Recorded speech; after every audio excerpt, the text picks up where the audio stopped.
Bonjour à toutes et à tous. Aujourd'hui, dans Un peu de science, on s'intéresse à la neurobiologie avec ce que l'on appelle l'effet Stroop.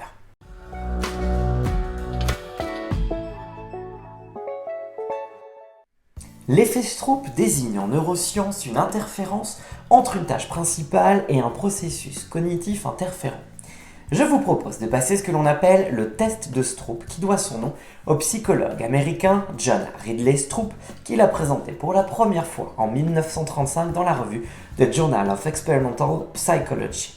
Dans ce test, il vous est demandé de nommer la couleur dans laquelle est écrit un mot, mais le mot désigne une couleur qui n'est pas forcément celle de l'impression.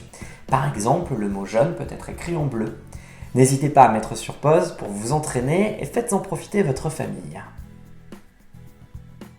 Mais alors, que se passe-t-il? Vous mettez plus de temps à nommer la couleur d'impression lorsque le mot et la couleur d'impression ne correspondent pas. On dit qu'ils sont incongrus.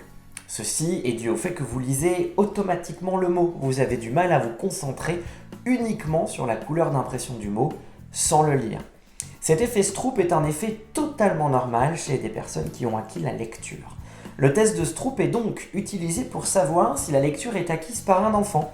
Quelqu'un chez qui l'on n'observe pas d'effet Stroop n'aurait pas acquis la lecture automatique. Comme ce test nécessite de maintenir son attention, vous l'avez vu, il peut être aussi utilisé sur des enfants, des adolescents, mais aussi des personnes âgées pour détecter un déficit d'attention.